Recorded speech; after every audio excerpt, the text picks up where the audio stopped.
Studentský divadelní spolek Teritoriální teátr vznikl spontánně. Jeho cílem bylo odlehčenou formou ukázat, o čem vlastně je obor teritoriálních studií. Za všechny roky existence tohoto uskupení vznikla řada her. Mezi ty se řadí Hledá se Stalin, Východ, Cesta zpátky a zase zpátky, O Krakonošovi a disidentech, anebo nové představení Družstvo ďáblice. Více nám o vzniku a fungování teritoriálního teátru řekli přímo jeho zakladatelé.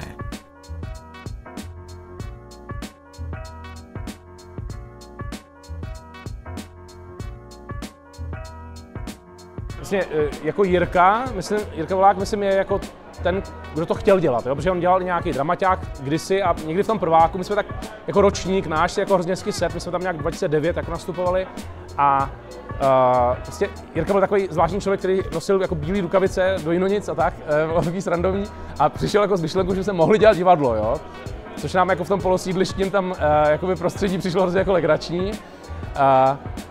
Pak se k tomu jako přidalo pár dalších lidí a začali jsme se nějak potkávat a když jsme začali ten teátr dělat, že to je vlastně 10 let teďko, tak v roce 2012, tak jsme si mysleli, jak jako se budeme pěkně potkávat, budeme jako na sebe házet těma vtipama a jak z toho budou jako vznikat ty hry a jaký to bude jako prima veselý. Jako, jo. Takhle jsme to jako trochu dělali, ale pak se ukázalo, že to musí někdo aspoň zapsat. Jo. Původně jako z pokusu o improvizace, pak jsme zjistili, že improvizovat moc neumíme, tak jsem začal já zapisovat nějaké jako humory. Když se ukázalo, že humory to taky moc nejsou, tak jsme k tomu museli domyslet příběh, aby to jako humor aspoň trochu fungovalo.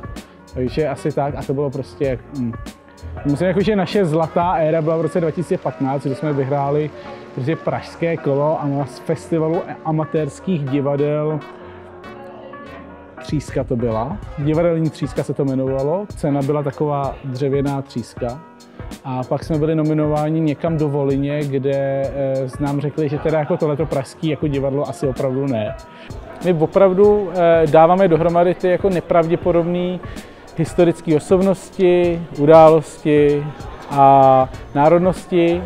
Pak si uděláme ten existující příběh z těchto historických událostí, osobností, národností, konflikt, pracovně tenhle postup nazýváme Okamurova břitva. A z toho jako nám vyplyne prostě jako, že kdyby se mohli potkat, tak co by si jako řekli. Já jsem jako byla takový přidružený člen teátru docela dlouho. Jako jsem dělala rekvizitáře a nápovědu a tak. A tam byla taková obava v souboru, že bych jako mohla toho principála odlákat od toho souboru. Říkali mi třeba například Vicky Ono. Takže jako byli jsme docela opatrní předtím, než jsem poprvé hrála, bylo to spíš tak, že nikdo jiný neměl čas, ale opravdu nikdo jiný neměl čas. A tak mi teda nabídli, že jsem hrála, to už je asi, nevím, takových 7 let třeba.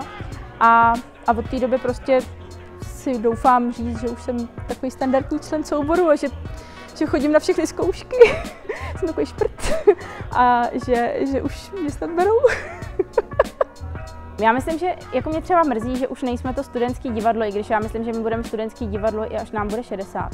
Ale jako mě mrzí, že už tam ta vazba tak jako mizí trošičku, jo? Že bych byla jako ráda, kdyby na nás chodili ty studenti, kdyby třeba s náma hráli studenti.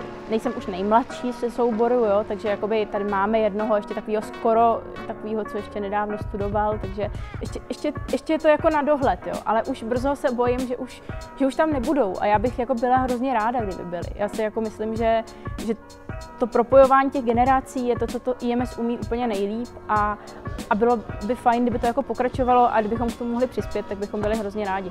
A teď už mám jako nápad na opět jako horu zasazenou do nedávné minulosti, která je inspirovaná osudem takového človíčka, který byl ministrem školství za komunismu. František Kahuda se jmenuje. A v podstatě si vytvořil takový jako celý fantasmagorický svět, na který dostal spoustu grantů. Na ČVUT měl laboratoř, psychotronickou laboratoř, kdy vlastně zkoumal jakoby nadpřirozené paralelní jevy.